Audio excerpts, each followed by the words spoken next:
et puis on est consolé. Moi, je suis très heureux parce que c'est pas moi qui prêche ici ce matin. Non pas que je sois heureux parce que je ne prêche pas, mais parce que je sais que dans la continuité des messages, vous avez vu la continuité des messages, j'aimerais dire à ceux qui restent du dernier week-end, parce que la plupart sont partis, que je n'avais pas écouté du tout le message de Céline avant. Parce que plusieurs sont venus me voir pour me dire que c'était la suite. Alors là, je suis allé sur le net, sur Internet, réécouter les messages. Et quand j'ai écouté le message de Céline, je me suis dit vraiment, c'est la suite que j'ai fait à Céline. Donc je prépare aussi la 4e partie, puisque va faire la 3e partie maintenant. Je ne sais pas comment on peut faire pour se procurer cette suite d'enseignement sur la foi, comment démonstration de la foi d'où elle vient, l'objectif de la foi, etc., sur quoi elle est basée. Donc aujourd'hui, c'est Marie-Claire qui va continuer, je pense, dans ce...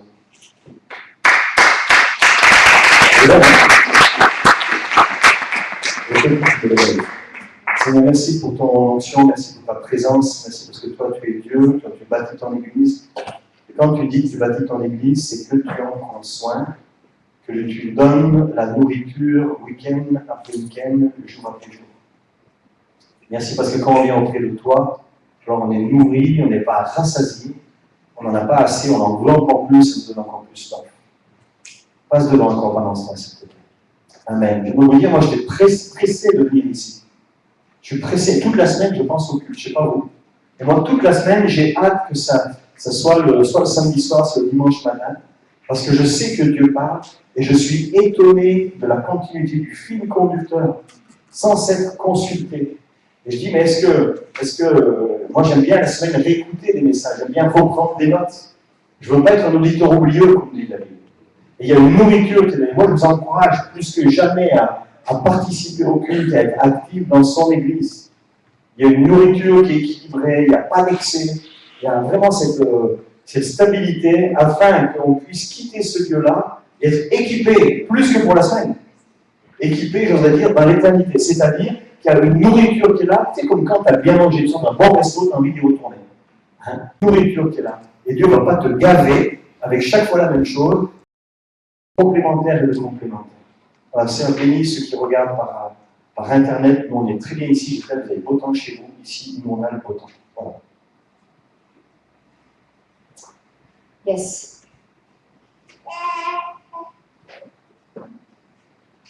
C'est vrai qu'on va continuer dans le domaine de la foi, mais je vais toucher le domaine des pensées. Les pensées parce que tout part de là. Et vous allez comprendre que je vais parler petit à petit de ce que Dieu fait. Et là où il voudrait nous amener, en fait, là où nous en sommes et là où il ne faut surtout pas rester. Et l'une des choses qui m'a interpellée pendant cette dernière semaine, c'est tout le domaine des pensées. Et pourquoi?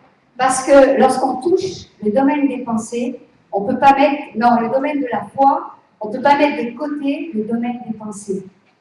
Hein? Et pourquoi? Tout simplement parce qu'il est plus qu'évident que les pensées régissent notre vie.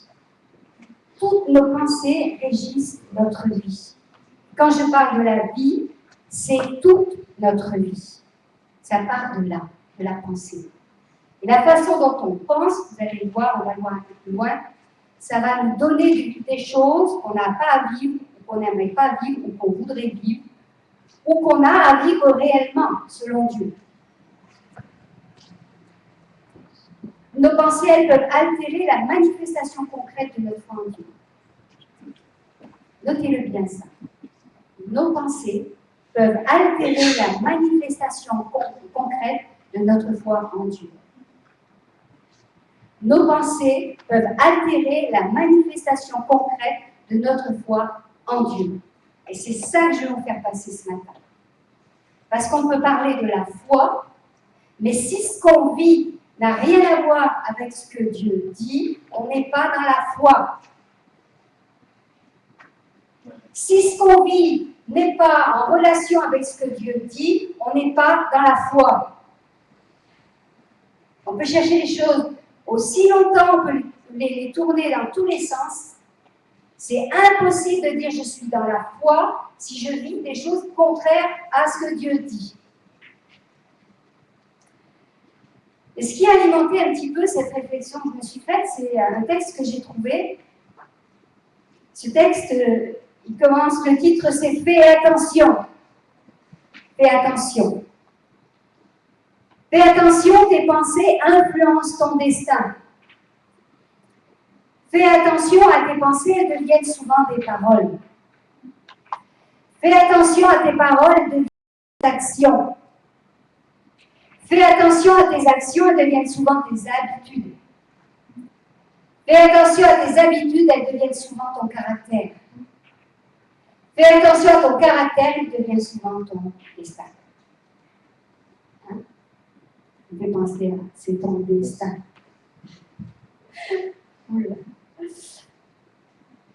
Mais ça, maintenant, j'aimerais vous dire que ça, c'est un texte qui a été écrit par un homme, mais la Bible, elle nous interpelle au travers du Proverbe 23, verset 7, qui nous dit « Comme il a pensé dans son âme, tel il est. » Wow!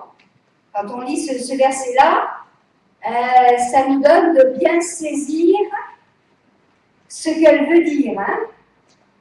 Comme il a pensé dans son âme, tel il est. Ce que je pense, je finis par le devenir. Ce que je pense, je finis par le faire. Blaise Pascal, là, il nous a laissé une petite citation qui est pas mal non plus, c'est « Nos pensées sont appelées à nous structurer. C'est pourquoi l'homme est un roseau pensant. » Et quand on voit le roseau, il peut incliner d'un côté, de l'autre, hein, dans tous les sens du vent. Et ça me ramène à ce verset de la parole qui nous dit d'être fondé sur la parole pour ne pas être amené à tout vent de doctrine. Et c'est là où on a besoin de saisir la parole pour nous. De la manière que nous pensons, nous sommes. Nos pensées peuvent nous structurer dans notre foi en Dieu, aussi bien de façon positive que de façon négative. Et ça, on va le définir un peu plus. Là, on va avancer. Le domaine des pensées est un véritable champ de bataille. Je ne sais pas si, pour ceux qui ont fait le cours sur vivre libre, ou vraiment libre, il y a tout un travail qui est fait sur comment fonctionnent les pensées et tout ce qui passe à l'intérieur des pensées. C'est une véritable garde de triage. Et cette garde de triage, c'est à nous de la gérer. C'est à nous de la gérer. Et ce champ de bataille, il peut littéralement anéantir notre foi si on ne veille pas à ce triage-là en question, hein, à faire le bon triage. Et si on ne laisse pas le Saint-Esprit domestiquer notre esprit, prendre le dessus. Lorsque je parle du domaine des pensées, je parle de l'esprit de l'homme, hein, cet esprit qui est appelé à se soumettre à l'esprit de Dieu. Si mon esprit n'est pas soumis à l'esprit de Dieu, je vais être soumis à toutes sortes d'influences qui sont autour de moi. Et il en vient plein. C'est l'une des raisons pour lesquelles, si on ne lit pas la parole, ce sont les influences qui sont autour qui prennent le dessus. Vous avez vu un petit peu le champ d'ondes là, entre les ondes pour les télés,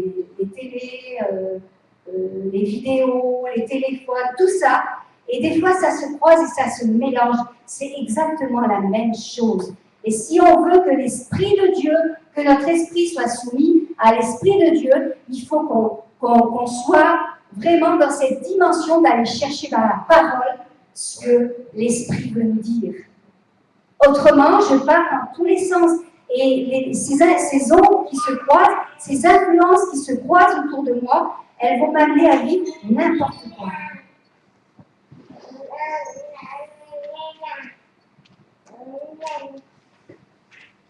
Il faut vraiment comprendre que nos pensées peuvent nous structurer dans la manifestation de notre foi, et cela concrètement dans la vie de tous les jours et pour tout. Excusez-moi du peu, mais lorsqu'on met certaines choses de côté, ça veut dire que Dieu n'est pas dans ces choses-là. Pour toute chose, Dieu s'intéresse à notre vie. Les plus petits besoins aux plus grands. Les plus petites choses aux plus grandes. Il n'y a rien que Dieu ne laisse de côté. Et notre vie, c'est constamment de soumettre à Dieu ce que lui, de soumettre à Dieu toutes ces choses que nous vivons au jour le jour. On va relire le texte un petit peu là, sur le résultat des pensées. On revient sur fais attention. Fais attention, tes pensées influencent ton destin. Et là, j'aimerais parler un petit peu de moi. Vous savez, parce qu'on est venu en 86 dans cette région, on est venu pour faire notre formation leader, notre formation pastorale, le collège biblique en question. Et je peux vous dire une chose, c'est que je ne me plaisais pas du tout dans cette région. Et tous les matins, je disais à mon mari, tire-moi de là, je vais m'étioler. Je ne peux pas vivre ici, je ne supporte pas cette région. Et non seulement je disais, mais c'était dans ma pensée. Dans 6 mois, on rentre. Dans 6 mois, on rentre. Dans 6 mois, on retourne dans nos montagnes. Dans 6 mois, on part. Et là, je peux vous dire une chose, c'est que Dieu, dans sa grâce, a prévu toutes sortes de situations qui ont fait que, finalement, on a fini par entendre sa voix qui nous a dit, mais tu n'es pas venu ici que pour 6 mois, tu es venu pour implanter une église. Et si j'étais restée moi-même dans le domaine de mes pensées, et que j'avais agi selon mes pensées, que ce soit moi ou même Jean-Claude, puisqu'on était tous les deux dans ce trip-là, on retourne à nos montagnes, on retourne à nos montagnes. Et si on était resté dans notre trip de pensée, aujourd'hui, cette église n'existerait pas. Parce que Dieu a voulu cette église et il nous a demandé de l'implanter. Et vous savez, avant de comprendre des fois ce que Dieu nous demande, on est tellement attaché à nos pensées, on est tellement attaché à ce qu'on pense, on a l'impression que c'est juste, que c'est bon, que finalement j'ai le droit de penser. Et c'est vrai, j'ai le droit de penser. Mais il y a des pensées qui vont m'amener loin de mon destin. Si on n'avait pas plié le genou, si on n'avait pas dit au Saint-Esprit, ok, on laisse tomber cette pensée, cette église n'existerait pas. Vous comprenez pourquoi les pensées influencent notre destin? Ça aurait pu nous amener, on aurait pu simplement retourner chez nous et on serait passé à côté du plan A que Dieu avait prévu. Alors vous me direz, oui, il y a des plans B, et même il y a des plans C, mais on ne sera jamais aussi heureux que là où Dieu a prévu le plan A. Parce qu'après, il faut faire avec ce qu'on a levé au plan A. Dans le plan B, on va faire avec ce qu'on a levé dans le plan A. Même si sa grâce fait qu'on sera quand même heureux. Amen. Vous suivez? Fais attention à tes pensées, elles deviennent souvent des paroles. Hein? Ce qu'on pense, on finit toujours par le dire.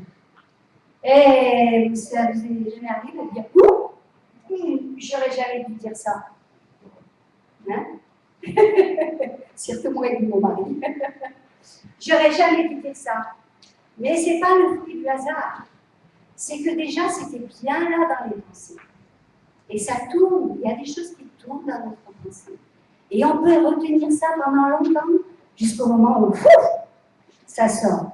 Et quand on le dit, en général, ça ne construit rien. Fais attention à tes paroles, elles deviennent souvent des actions. Regardez les personnes qui finissent par tuer par les assassins. Les 3/4 du temps, ils ont pensé, celui-là, si je le tue, celui-là, un de ces 4, je vais lui faire la peau. C'est reconnu ça. Hein? Celui-là, un de ces 4, je vais lui faire la peau. Et à cause de le dire, le font. Bon, c'est un exemple, hein, il y a d'autres exemples. Fais attention à tes actions, elles deviennent souvent des habitudes. Quand on commence à faire des choses et qu'on pense que c'est bon, eh bien on le refait, on le refait, on le fait, on le refait, on le fait, on le refait. Et fais attention à tes habitudes, elles deviennent souvent ton caractère. Vous savez, on a suivi pas mal de couples. Et je peux vous dire que très souvent, le plus souvent, lorsque ça finit par casser, c'est qu'à un moment donné, il y a des habitudes qui se sont installées, qui sont devenues une façon de fonctionner, un caractère. Et lorsque ces choses-là ne sont plus touchées, parce qu'on a décidé que c'est comme ça et pas autrement, on va droit à la cassure.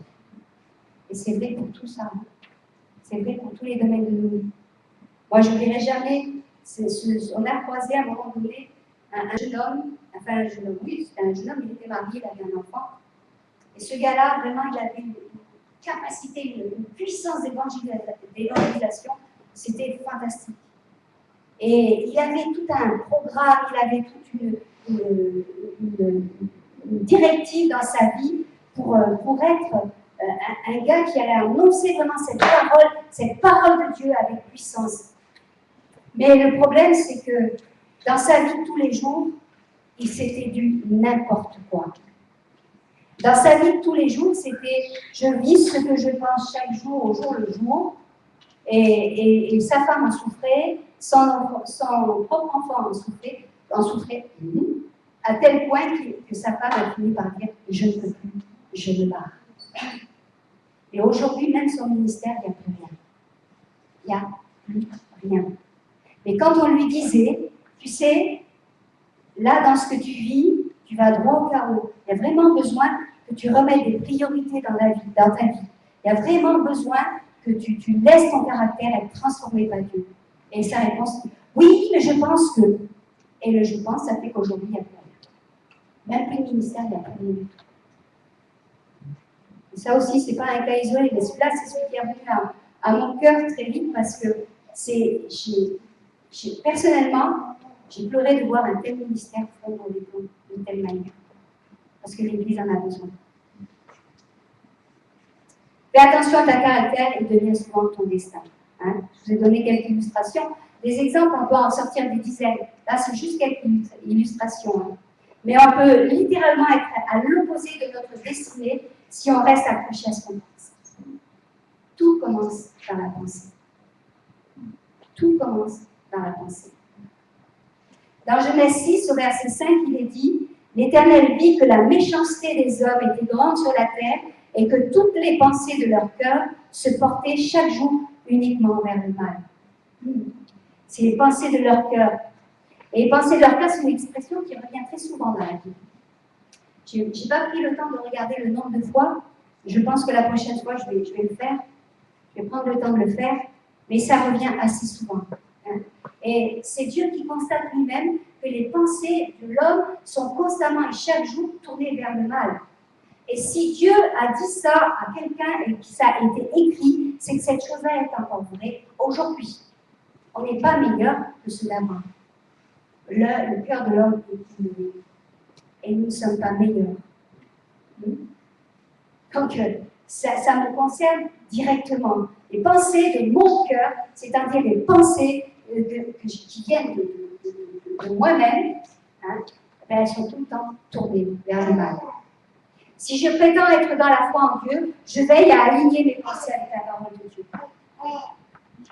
C'est là que j'avais envie de vous parler de ce livre dont Jean-Claude vous a parlé tout à l'heure, ce livre de « À l'ombre de tes ailes » de John Bevere. Si vous avez à lire cet été, faites-le. Lisez-le. Vous allez voir, ça va remettre plein de pensées, ça va les aligner avec ce que Dieu dit. Et quand, au fur et à mesure qu'on lit ce livre, moi je ne l'ai pas encore lu, j'ai lu que quelques passages, et le peu que j'ai lu, j'ai dit, mais Seigneur, combien ta pensée est tendue, même au sein de l'Église, la pensée est dévoyée des fois. Pourquoi? Parce que c'est la pensée de l'homme qui prend le dessus sur ce que Dieu dit et sur ce que Dieu veut. C'est la pensée de l'homme qui prend le dessus sur la pensée de l'esprit.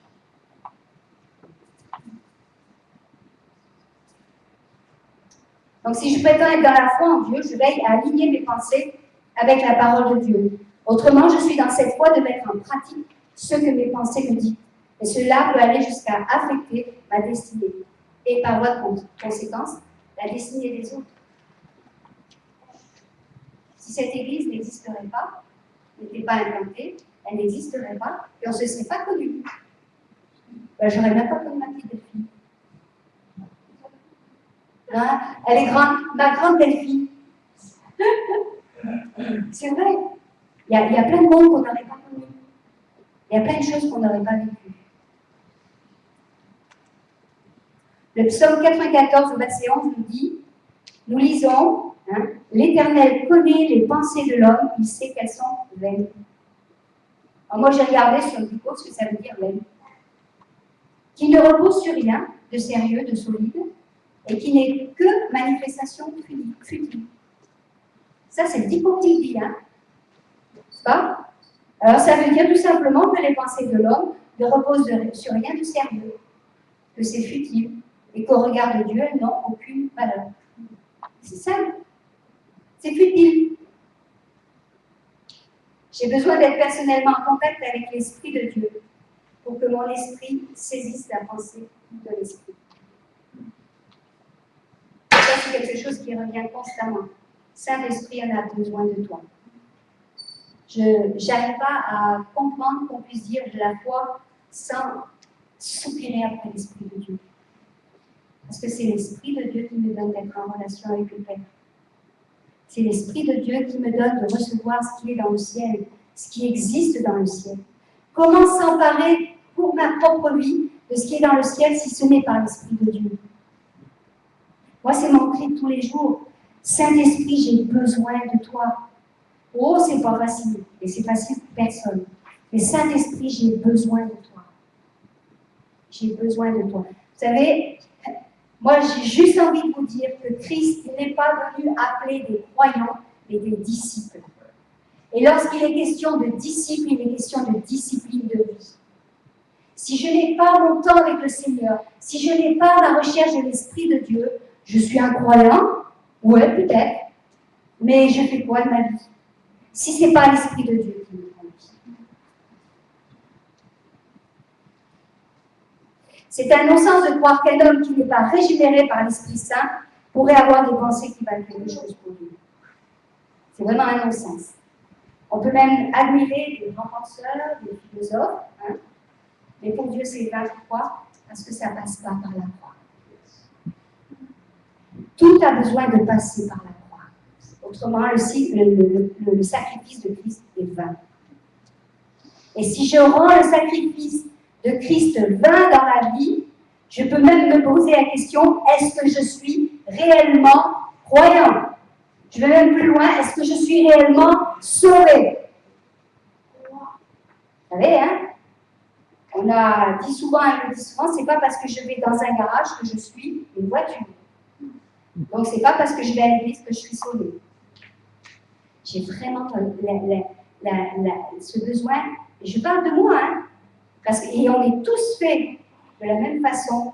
J'ai besoin d'être en relation avec l'Esprit de Dieu, avec sa parole, pour comprendre jour après jour ce que Dieu attend de moi.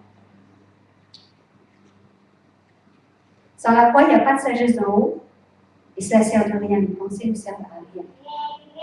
La Bible, elle est claire, les pensées de l'homme sont vaines au regard de Dieu. Matthieu 22, versets 36 à 37, nous dit « Maître, quel est le grand commandement dans la loi ?» Et Jésus lui dit « Tu aimeras le Seigneur ton Dieu de tout ton cœur et de toute ton âme et de toute ta pensée. » Ça veut dire que l'amour pour Dieu, il prend naissance aussi là dans cette pensée. Il doit envahir notre pensée. Parce que lorsque j'aime Dieu, alors je n'ai pas envie de marcher sur des chemins où il n'est pas, parce que j'ai besoin qu'il soit à côté de moi. J'ai besoin de son amour. Et cet amour qui est là, l'un envers l'autre, parce que ce n'est pas juste dans un sens. Vous êtes d'accord avec moi que cet amour que Dieu nous donne, il est aussi, lui-même attend qu'en retour on le lui donne. Et aimer Dieu, c'est qu'il soit là dans notre pensée. C'est pas juste je pense à Dieu quand je vais à l'église, ou lorsque je prends un petit temps de prière, ou lorsque je regarde une prédication à la télé, ou sur Internet, ou ce que vous voulez. Non, non, c'est Dieu, c'est dans mon cœur, c'est dans ma vie, c'est dans mes pensées, c'est jour après jour. Vous savez, moi, je vais sur la plage, et des fois, je prie en langue, parce que je veux que l'Esprit de Dieu reste avec moi et en moi. Vous allez me dire, mais alors, c'est pas rigolo? Mais si, parce que je prends plaisir. Je prends plaisir à chercher sa présence. Hein? Vous savez, l'Esprit de Dieu, il n'est pas en vacances, il attend une chose, Prends une chaise, on va s'asseoir à côté de moi. Quelque chose, c'est que je soupirais après lui, et il vient. Et il vient. Mais le problème, c'est que même pendant les temps de vacances, je veux dire une chose, les gens, les chrétiens, et même les bien engagés, oublient que le diable, lui, n'est pas en vacances. Et que très souvent, pendant les temps de vacances, il se manifeste avec sa séduction et il fait des ravages. Vous savez, il y a parce qu'on se met au soleil et on ne pense plus à rien, même plus à Dieu. Et il y en a un, il est là. Il est là. Et l'esprit du mal, c'est cette influence qu'il a, mais c'est tellement séducteur qu'on ne se rend même pas compte que ça nous attend. Et ça vient dans nos pensées. Tout commence dans la pensée. Si mon système de pensée est géré par ce que le monde dit ou demande, je marche en dehors de la foi de Dieu. C'est pour ça que je suis toujours à la recherche de ce que Dieu dit. Et ce n'est pas quelque chose que j'ai reçu la semaine dernière ou il y a 15 jours. Non, chaque jour, Dieu a une parole pour moi. Ce qu'il va me dire aujourd'hui, ça me touche et ça va agir dans ma vie aujourd'hui. C'est pour ça que je lis la parole aujourd'hui. Si je n'ai pas le temps de lire tout un chapitre, juste un verset. Juste un verset que je vais ruiner. Si j'ai pas envie, mais si, des fois ça prend pas beaucoup de temps pour ceux qui ont Internet. On va sur le top, la pensée du jour. Et ça déjà, ça va nourrir ma pensée pour la journée. Mais si je ne le fais pas, ce sont les ondes autour qui vont venir influencer ma pensée. Philippiens 4:8, au reste, frères, que tout ce qui est vrai, tout ce qui est honorable, tout ce qui est juste, tout ce qui est pur, tout ce qui est aimable, tout ce qui mérite l'approbation, ce qui est vertueux et digne de louange, soit l'objet de vos pensées. Là, il y a vraiment une interpellation. C'est dans l'épître aux Philippiens, cette interpellation qui nous appelle à ne plus être contrôlés par des pensées déshonorantes, des pensées négatives, des pensées dépressives, des pensées de découragement. Je ne sais pas moi comment vous êtes, mais moi je sais que je me bats avec mes pensées. Dans le sens où très vite, il y a des choses qui peuvent venir. Et si je commence à les ruminer, elles prennent toute la place. Toute la place. Toute la place. Alors moi j'ai un bon truc, je mets de la louange. Et la louange, quand je la mets, et plus je mets la louange, plus j'ai besoin que mes pensées soient récupérées par l'Esprit de Dieu.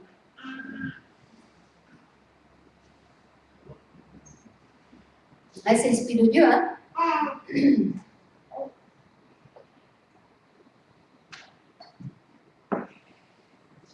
C'est la parole, donc, hein, qui a dit que Christ est venu faire sa vie en nous. Il a venu lui faire toute la place. Plus je lui fais de la place, et plus il prend de place, et plus je suis soumise à l'Esprit de Dieu. Mon esprit est soumis à l'Esprit de Dieu. Combien nos pensées sont importantes, et pour des gens qui sont remplis du Saint-Esprit, vous et moi, nous devons rechercher cette pensée de Christ. 1 Corinthiens 2, verset 7 nous dit « Car qui a connu la pensée du Seigneur pour l'instruire ?» Or, nous avons la pensée de Christ. Parce que Christ est venu vivre en nous, nous avons la pensée de Christ. À nous de la bichonner. À nous de la bichonner. Et ça, c'est une affirmation de la parole. Notre travail, c'est vraiment de nous emparer, de saisir tout ça. Alors, comment tout à l'heure, Jean-Claude a cité ce verset de rendre toutes nos pensées captives à l'Esprit de Dieu. Et ça, c'est la pensée qu'on doit avoir chacun. Seigneur, je me rends ma pensée captive à l'Esprit de Dieu. Et je me rends compte d'une chose, c'est que quand je ne le fais pas, je me fais avoir quelque chose. Alors, c'est ça, comment soumettre un peu, j'en ai un peu parlé là, un petit peu pendant tout le long, comment soumettre notre esprit au Saint-Esprit. Eh bien, moi, j'irais déjà d'arrêter de courir à gauche et à droite, d'essayer d'avoir des réponses celles qu'on a envie d'entendre. Parce que des fois, on cherche à droite et à gauche une réponse, celle qu'on a envie d'entendre. Parce que celle de l'esprit, des fois, c'est pas celle forcément qu'on a envie d'entendre. Alors, dressez bien les oreilles. Dressez bien les oreilles. Le fait d'aller courir à droite et à gauche, eh bien, ça ne fait que vous faire tourner en rond. Vous savez, comme les Hébreux dans le désert, finalement. Ils tournaient en rond parce qu'ils n'ont fait que selon leur pensée. Et c'est ce qu'on peut vivre. On va tourner en rond dans le désert de notre vie. Moi, j'irai regarder un peu moins la télé, lire un peu moins de livres tendancieux, parce qu'il y a des livres à connotation chrétienne, des fois. Mais lorsqu'on essaie d'aligner ça avec la parole, on se dit ouh, il y a des petits soucis là. Il y a des petits soucis. Et puis chercher à se confier en Dieu chaque jour. De lire sa parole régulièrement, de la méditer. Et vous savez, il y a un gros mot que je vais dire. Le Seigneur attend que nous consacrions notre vie. Il attend que nous lui consacrions notre vie. Dans l'appel où lui nous place dans notre vie de tous les jours, dans notre travail, que nous ayons une vie consacrée. Je suis étonnée des fois de voir qu'il y a des chrétiens qui travaillent à des lieux, mais personne ne sait qu'ils sont chrétiens. Hey, les amis, les autres ne se cachent pas. Excusez-moi du peu, mais l'islam ne se cache pas. Et les chrétiens, ils sont tous dans leur coin, ils vont se cacher. Il ne faut surtout pas le dire trop fort. Vous savez, plus on le dit, et plus on veut manifester ce que l'Esprit de Dieu nous demande de faire, et plus on montrera Christ. Parce que le but, ce n'est pas de le faire voir nous, c'est de le faire voir lui.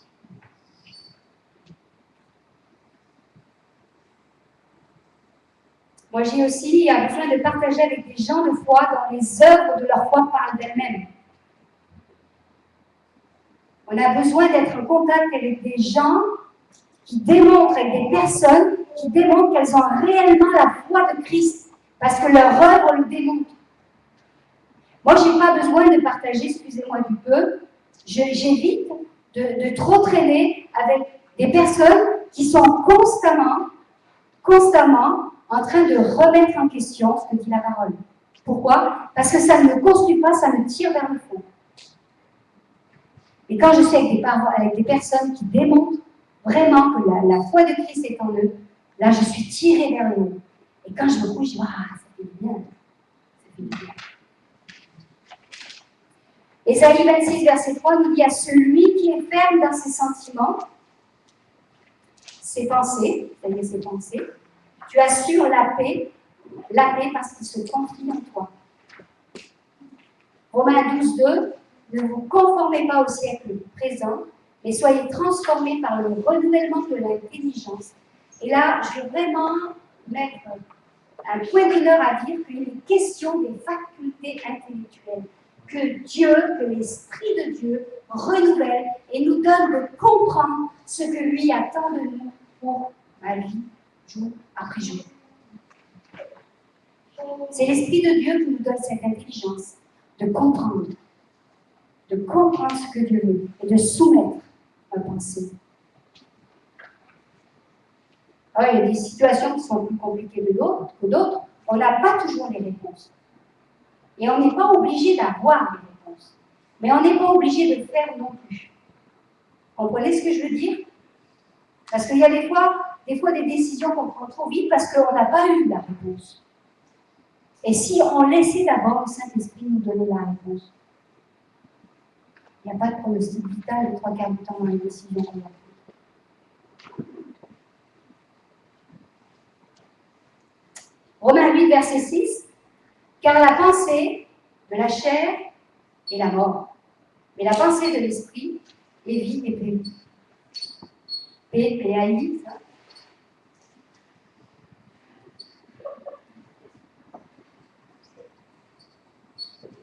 Oui, l'épée, il y en a qui pensent. J'ai pensé l'épée, moi. L'épée. Vous savez l'épée?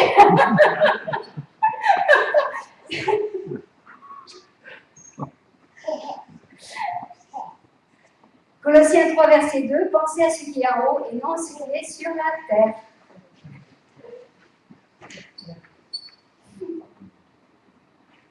Ça, c'est la parole, je dirais, elle parle d'elle-même. Elle parle d'elle-même, je ne sais même pas s'il y a besoin de la commenter, cette parole en question. 1 Pierre 1, verset 13, c'est pourquoi affermissez votre pensée, soyez sobres et ayez une parfaite espérance en la grâce qui vous sera apportée lors de la révélation de Jésus-Christ. Et lorsqu'il est question de la révélation de Jésus-Christ, il est question du fait que Christ va réapparaître. Il est question du fait que Christ un jour va revenir. Et on a besoin d'être affirmé dans notre pensée, dans notre esprit, afin d'être prêt lors du retour de Christ. Amen. Le retour de Christ, si on est sur cette terre, ou si on est déjà décédé, une chose est sûre, c'est qu'on est tous appelés à vivre le retour de Christ à un moment donné. Amen. On attend ce jour avec espérance, parce qu'on sait que ce jour-là, c'est un jour de délivrance, pour nous et pour la terre entière. Amen. J'ai regardé à fermisser votre pensée. Vraiment, ça veut dire que la seule façon d'affermir la pensée, c'est de la soumettre sans autre au Saint-Esprit. C'est pas la peine de chercher un autre moyen, il n'y en a pas. Pour la soumettre au Saint-Esprit, qui est le seul qui peut nous conduire dans notre destinée en Dieu. Amen. Alors simplement, moi, je ne vais pas prier plus que vous faire répéter une phrase et après, on aura la Sainte Seine. Après, on aura la Sainte Seine. Et quelque part, je vous demanderai de penser en allant à la table, eh bien, de penser au sacrifice de Christ. Et de dire qu'à ce moment-là, l'Esprit de Dieu a été libéré pour que nous puissions, nous, devenir aussi des petits Christ. Amen. Et chercher à vivre ce que Christ a vécu sur terre. Je ne dis pas que c'est simple, c'est un travail. Et c'est par amour, quand je le fais par amour, et avec cet amour de Dieu, ça devient un plaisir. Un plaisir vraiment d'être dans sa présence, de courir après sa présence. Et la Bible dit qu'on est appelé, voilà, je soupire, comme une biche soupire après les eaux, je soupire. Après ta présence, mon Dieu. Amen. Et ça, c'est une dimension d'amour. Rien d'autre. C'est pas il faut, c'est une dimension d'amour. Et ça vient changer, transformer toute notre vie. Alléluia. Eh bien, si on se levait.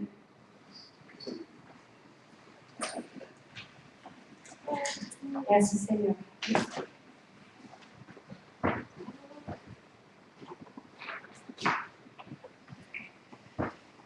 Seigneur, simplement, tout ce qu'on a partagé, je prie, Seigneur, que c'est toi qui viens combler tous les besoins de chacun ici présent. Et je prie, Saint-Esprit, pour que tu nous aides à comprendre comment amener notre esprit à être captif à l'obéissance de la parole de Dieu. Et comment être dans cette disposition d'amour, d'échange d'amour entre toi, entre le Père et nous, afin que nous puissions, jour après jour, démontrer les œuvres de notre foi. Et que ce soit visible, Seigneur, et pour nous, et pour toi. Bien, parce que le but, c'est pas de vivre une vie avec toi simplement. Mais le but, c'est que nous soyons rendus capables de te démontrer. De démontrer qui tu es. De démontrer ce que tu es capable de faire. Par la puissance du nom de Jésus. Amen. Amen.